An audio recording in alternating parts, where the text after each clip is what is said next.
Okay, isu diesel di Sabah dan Sarawak, satu adalah kerana jarak penggunaan.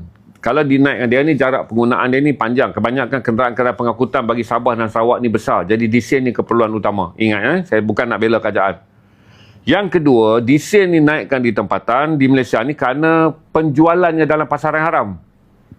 Sebab di Sabah dan Sarawak tak banyak nak diseluduk ke mana. Sabah nak seluduk ke mana? Seluduk ke Sarawak ke? Di Sarawak sikit je zon penyelundupan untuk masuk ke Kalbar. Permintaan dia tak tinggi. Tapi diesel yang digunakan di Malaysia, penyelundupan jalan laut dia besar. Diesel ni dia isi tangki, kemudian dia bawa ke laut jual. Kerana kedudukan diesel kita ni jauh lebih rendah daripada diesel yang ada pada harga jiran. Maka dah dilihat di mana ruang lompong tu besar, kerajaan naikkan harga diesel untuk mengelakkan proses penyelundupan.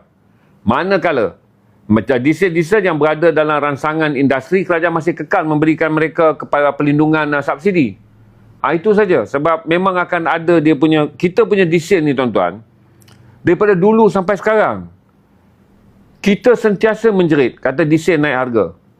Tapi kita malas nak menjerit, kata kenapa nelayan yang dapat peruntukan, lori yang dapat peruntukan, orang yang dapat peruntukan, menggunakan peruntukan untuk tujuan menjualnya di pasaran atau di seludup di sempadan.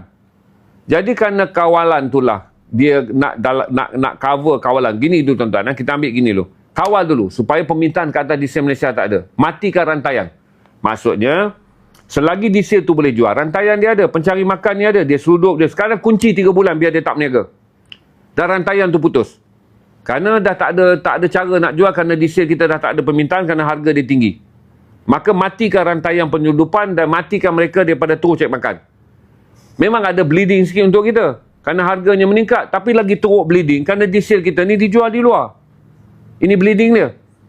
Kalau 3 bulan rantaian tu putus, susun balik keadaan. Yang paling penting, penyangaknya, kartelnya dimatikan dulu kerana mereka tak ada cari makan. Bila diesel kita mahal, negara-negara, orang-orang yang beli daripada negara kita dalam pasaran gelap tak minta belinya lagi. Jadi kan daripada awal, kita bercerita tentang diesel ni bukan baru.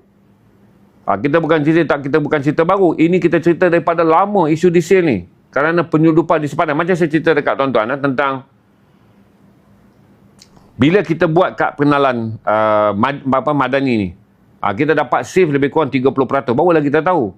Rupanya, oleh kerana dalam Lembah Kelang dan negara-negara yang lain ada banyak pendatang asing menggunakan minyak kita dengan harga yang sama. Sekarang kita kena pakai IC.